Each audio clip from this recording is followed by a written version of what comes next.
Not too long ago, I was listening to the webcast from the Nation of Islam, and a message delivered by student minister Ishmael Muhammad was basically talking about redistributing the pain. And again, that comes from Martin Luther King Jr. when he was talking in Memphis in regards to the trash men who were striking.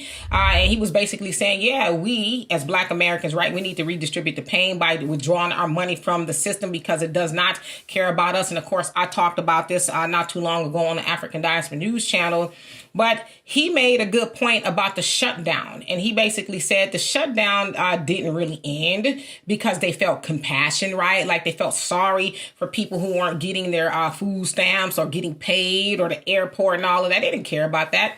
They cared because Christmas is right around the corner.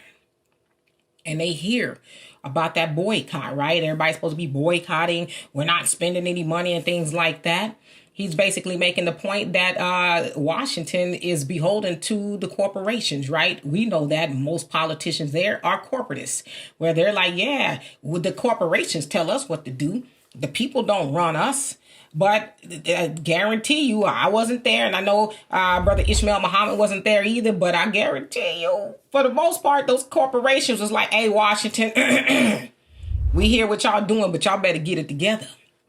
Because we make a lot of money during the Christmas holidays. Yes, we do. Black Friday finna come up, right? And we got all these sales and we jack up the price though, right? We got all these sales and we hearing all this rumbling. People talking about they boycotting and stuff. Nah, we need to be in the black for Christmas. That's why it's called Black Friday, right? Amongst a whole other host of other things.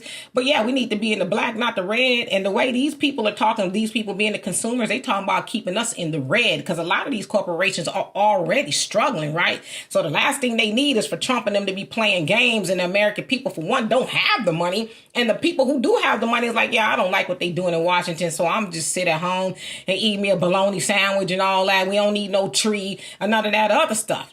So he's 1,000% right. The shutdown didn't end because they cared. The shutdown ended because Christmas was coming. And Christmas for us is a big payday for them. And they know that, unfortunately, for us as consumers, I'm just saying collectively, especially us as Black Americans, we ain't really got the message that Christmas ain't nothing holy or anything like that. It's a pagan holiday, and it's a holiday, honestly, for the people that's going to be raking in all the money in the corporations. That's who's really going to be celebrating. Come the first of the month, January 1st, we going to be talking about... oh, yeah, my checkbook kind of light because I went and gave the corporation all this money that I didn't have no business giving them. And now I'm trying to figure out how I'm going to pay my bills, right? Or I'm going to pay off all this credit because let's keep it a buck. A lot of people swiping their credit cards so they can, pretend like the Christmas is about Jesus and all this other stuff. But yeah, I just had to, come in and say I co-signed that. It wasn't about compassion. It was about Christmas. So anyway, y'all let me know what you think of that. And for more insightful commentary, please subscribe to this channel and my channel, The Demetra Kaye Show, here on YouTube. Peace.